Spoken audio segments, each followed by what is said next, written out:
त्याविषयी अनेक सरकारी या ठिकाणी जीवाभावाचे साथ देत होते.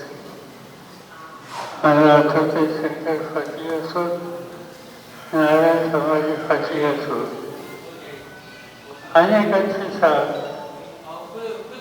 या तालुक्याच्या राजकारणामध्ये आम्हाला लोकांना असते.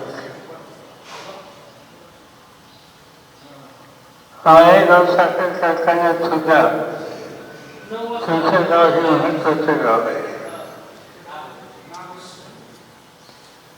या गावातून अनेकांना मोठं करण्याच्यासाठी प्रयत्न केला.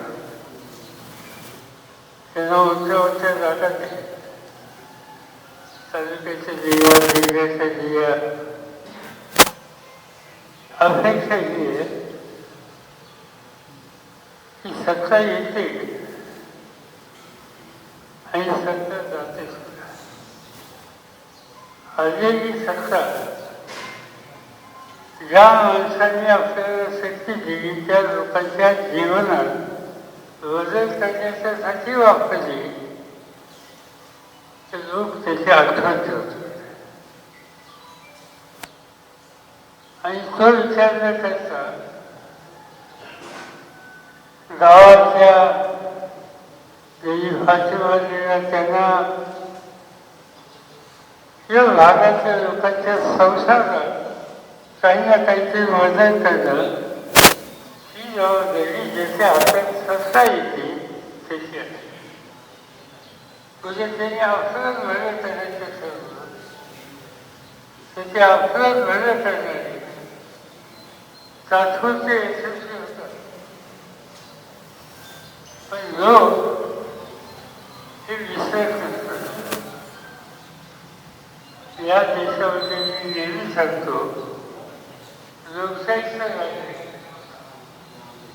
लोकशाहीचं राज्य असा असतं सामान्य लोकांना अधिकार आहे. मतदान करणाऱ्या तुम्ही जाता त्या आज तुम्ही असत नाही, तुमच्या पुढं मशीन असतं आणि तुमच्या मनाला वाटतं ते वचन तुम्ही दाबता आणि त्यांनी लोक निवडून येतात किंवा पराभूत. या देशाची लोकशाहीची स्थिती तुमच्यासारख्या कोट्यावधी लोकांनी शहाणपणाने मताचा अधिकार गाजवला. आता ह्याच निवडणुकीमध्ये बघा, या निवडणुकीमध्ये वेगळंच चित्र होतं.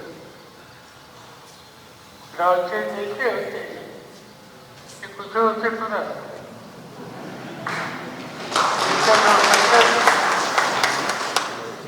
ज्यांना मोठं केलं ते कुठं आसपास दिसत. काही ठिकाणी तर दंड केलं तर लोकांनी काय केलं. पेशंट जगताप आपले संघटनेचे अध्यक्ष आहेत. सदाशिवराव सातव असेलचे माजी बाजावतीचे नगरसेवक अध्यक्ष आहेत. सतीश होवणे हे जिल्हा परिषदेचे अध्यक्ष होते. ही मंडळी निवडणुकीच्यासाठी गावात यायची, पण कोणी त्यांना भेटायला तयार नव्हतं. मोठे तर अजिबात नव्हते, 4-2 कार्यकर्ते असायचे.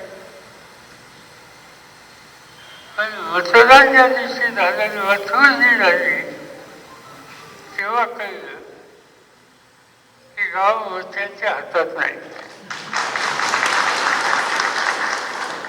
गावच्या नेत्यांनी आतापर्यंत मोठ्याची किंमत केली, पण जनतेची भावनाची किंमत मोठ्या नेत्यांनी केली नाही, तर त्यांना त्यांची जागा दाखवायचं काम न बोलता लोकांनी आणि विशेषतः सामान्य लोक आणि तरुण पिढी यांनी करून दाखवले. तुम्ही तुमचं काम केलं, ते काम करा हे सांगायला मी आलो नव्हतो.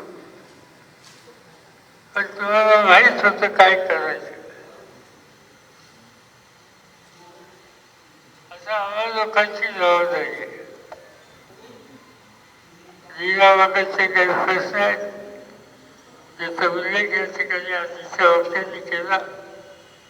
नदीचं पाणी हा प्रश्न होत असता.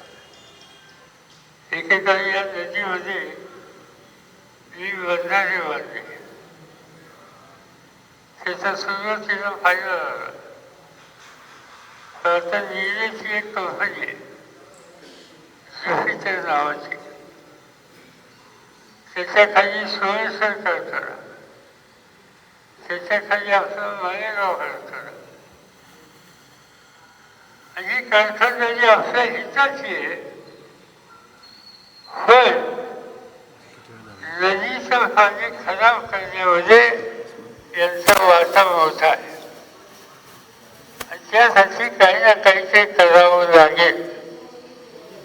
हा केंद्र सरकारचा पर्यावरणाचा एक कायदा आहे आणि त्या कायद्यानुसार पाणी अस्वच्छ करण्याच्या संबंधीची स्थिती असेल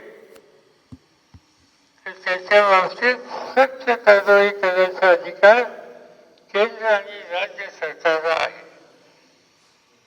तुमचं पाणी इतकं खराब आहे की त्या पाण्यात हात सुद्धा घालता येत नाही. हात जर घातला तर काय होतं हे तुम्हाला माहिती आहे. आणि आज हे पाणी कसं नीट करून घेता येईल याचा आग्रह आम्ही केंद्र सरकार राज्य सरकारकडे करू. दोन्ही सरकार आमच्या हातात नाही. आज नाही, उद्या निवडणुका येतील. कालच्या निवडणुकीला काम तसं झालं तसं काम झालं तर राज्य सरकार कसं हातात येत नाही हे मी बघतो. आणि राज्य सरकार हातामध्ये आलं तर ही जुकडी दुरुस्त करायला वेळ लागणार नाही. नेत्यांनी काही केलं नाही पण तुम्ही लोक करायला तयार आहात तर तुमच्या पाठीशी शक्ती उभी करणं, तुम्हाला सहकार्य करणं या गोष्टीत लक्ष दिलं जाईल. आपण एका विचारानं राहू आणि हे दुरुस्त करू. लोकसभेच्या निवडणुकीला योग्य आहे ते तुम्ही केलं. आता विधानसभेची निवडणूक आहे, तिथे योग्य आहे ते करा. आणि उद्याच्याला हे जे सगळे प्रश्न आहेत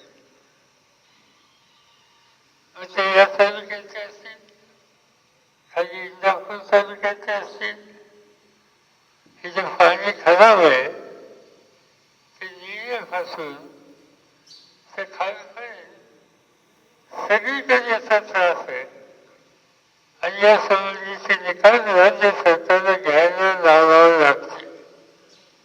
आणि ते काम आपण मिळून या ठिकाणी करू. हे काही अधिक बोलण्याच्यासाठी उभा नाही. 5 दिवसांनी आलो आणि तुम्हाला सांगितलं एकेकाळी माझं इथे येणं जास्त असायचं. आमचे काही सहकारी होते, त्यांची शेती वगैरे इथे नव्हती, पण सरकारला जाते आणि आणखी काही लोक आम्ही डाळ यांच्या घरी जायचो. मोहम्मदबाई म्हणून आमचे एक सहकारी होते इथं, मुस्लिम समाजाचं त्यांचं घर. आत्ताच सांगितलं शंकर पाटील होते, नारायण समाजी होते. हे अनेक लोक या ठिकाणी जीवाभावाचे होते आणि वर्षानुवर्ष त्यांनी साथ दिली, मला दिली, सुफियाला दिली. आणि आपल्याचा गजोबा हा तोही लोकांनी कायम ठेवला. तोच आपण ठेवायचा निकाल घेऊया, एकत्र राहूया, लोकांची कामं करतील कशी होतील त्याच्यात प्रयत्न करूया. मला जमीन ही जी खराब व्हायला लागली आणि त्याचं कारण जमीन तुमची नदीकाठी ही काळीभर जळत नाही, लवकर जळ लागत नाही. नदीचं पाणी आपण तिथं घेतो, तिथं मिक्स केल्यास त्याचं पाणी घेतो, नंतर पुन्हा ते नदीत जातं झेलून, पुन्हा आपण घेतो. त्याच्यामुळं या जमिनीमध्ये लोणाफळ जमिनी दिसतात आणि त्याचा परिणाम पिकाचं उत्पादन हे हवं तसं नाही. त्यामुळे पाणी जसं शुद्ध करायचा विचार करावा लागेल, तशी जमीन सुद्धा नीट करायचा विचार सरकारला करायला भाग पाडावा लागेल. आणि ते काम तुम्ही आम्ही सगळे मिळून करायला त्यांना लावू, एवढंच या ठिकाणी मी सांगू इच्छितो. आज 5 दिवसांनी आल्याच्या नंतर तुम्ही एवढ्या मोठ्या संख्येने लावला, म्हणजे नेते असो तसा नसो, पण निरावगरच्या आजूबाजूचा सामान्य माणूस हा या ठिकाणी आला. त्याबद्दल तुम्हाला सगळ्यांना मी धन्यवाद देतो आणि पुढच्या कामाला जायला तुम्हाला सगळ्यांची परवानगी घेतो. नमस्कार. धन्यवाद साहेब. साहेब तुम आगे बढ़ो, हम तुम्हारे साथ हैं.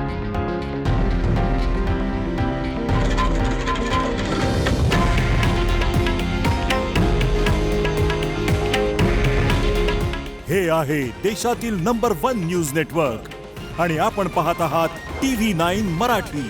काळजी तुमची, हित महाराष्ट्राचं.